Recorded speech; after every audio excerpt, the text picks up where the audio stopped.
Hello everyone, কেমন আছো তোমরা সবাই? আশা করি সকলেই খুব ভালো আছো। চলো আজ তোমাদের সঙ্গে রবিবার দিনের গল্প করি। রবিবার মানে 21শে জুন, যে দিনটি আমরা যোগ দিবস হিসেবে জানি, ও ফাদার্স ডে।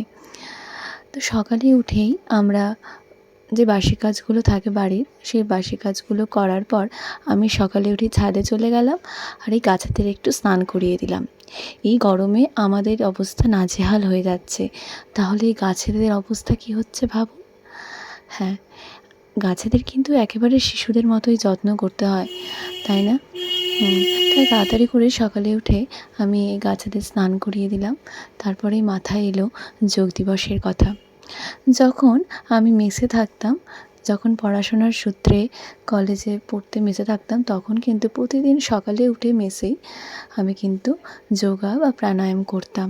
আর সত্যি কথা বলতে সেই ডিফারেন্সটা এখন খুব বুঝতে পারি, যে যখন প্রাণায়াম রোজ সকালে করতাম তখন শরীরটা অনেকটা সুস্থ থাকতো, পড়াশোনায় মনোযোগ বসতো, সব কিছুই কিন্তু একসঙ্গে। শরীর সুস্থ থাকলে মন সুস্থ থাকে, আর মন সুস্থ থাকলে কিন্তু তোমার সব কাজে এনার্জি আসে। সেই জন্যই আমি কিন্তু যখন বেদার্য পেটে আসে যতটা যোগ ব্যায়াম করার সবই করতাম, সবভাবে প্রয়াস করতাম যেন আমার নর্মাল ডেলিভারি। সব কিছুই কিন্তু একসঙ্গে।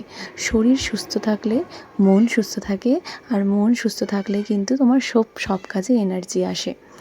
সেই জন্যই আমি কিন্তু যখন বেদার্য পেটে আসে তখন আমি প্রতিদিন প্রাণায়াম করতাম, যতটা যোগ ব্যায়াম করার সবই করতাম, সবভাবে প্রয়াস করতাম যেন আমার নর্মাল ডেলিভারি হয়। কিন্তু ভাগ্যের কি বলবো, ভাগ্যের পরিহাস যে আমি করতে পারিনি, সি সেকশন হয়েছে আমার। সেই গল্প না হয় অন্যদিন করব, আজ এখানেই থাক সেই গল্প। তাড়াতাড়ি করে যোগ দিবসে আমি সূর্য নমস্কার ও প্রাণায়ামটা একটু করে নিলাম।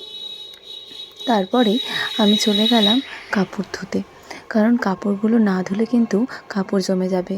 আর চাদরগুলো সব বাড়ির পাল্টেছিলাম, তো সেগুলো ভিজিয়েই রেখে দিয়েছি যেন ভালো মতো পরের দিন পরিষ্কার করতে পারি।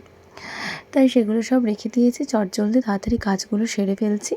এরপরে গাছের ফুলগুলো তুলে নেব, কারণ ওদিকে মা বাকি কাজগুলো করছে, আর মা স্নান করেই একেবারে ঠাকুর ঘরে চলে আসবে, পুজো করবে। তাই জন্য আমি ভাবলাম ফুলগুলো তুলে রাখলে মায়ের সুবিধেই হবে, মা এসে চট করে পুজোটা সেরে ফেলতে পারবে।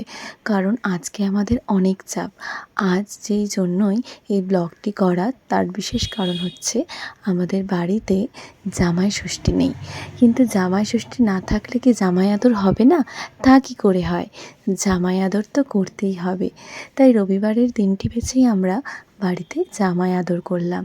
নানান রকম পদ রান্না হবে, তাই জন্য তো প্রচুর সময়ের দরকার। তাই জন্যই আমি ও মা মানে শাশুড়ি মা মিলে তাড়াতাড়ি করে সব জোগাড় করব। তাই জন্যই গাছের যত ফুল, সব ফুলগুলো এক এক করে পেরে নিলাম, যেন মায়ের ওপরে এসে পুজো করতে সুবিধে হয়। দেখো ফুলগুলো কি ভালো লাগছে না দেখতে। সকাল সকাল এই ফুলেদের দেখেই না দিনটি মনে হয় যে খুব ভালো কাটছে।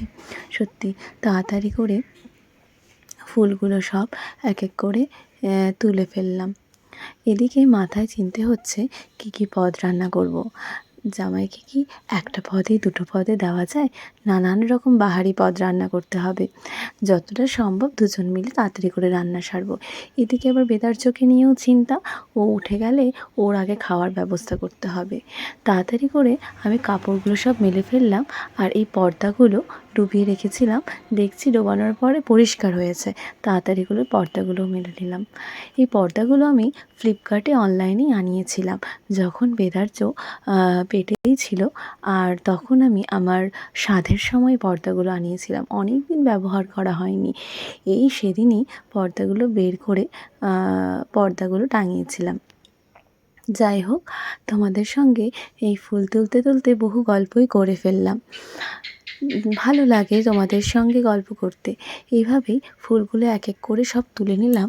বাকি ফুলগুলো, উপরের ছাদের ফুলগুলোও তুলে নেব এক এক করে। নিচের ছাদ উপরের ছাদ মিলে যতগুলো ফুল হয় তা দিয়েই ঠাকুর সেবা হয়ে যায়। যদিও মায়ের নিচেও গাছ রয়েছে, সেই গাছেরও মা ফুল তোলে ভরে ওঠে। তো সেই ভোরে যেহেতু মা ফুল তোলে, তাই আমি উঠতে পারি না। আমি সকালে উঠে গাছের ফুলগুলো তুলে নিই। দেখো কি সুন্দর লাগছে। এই জবাটা না অনেক বড় হয়।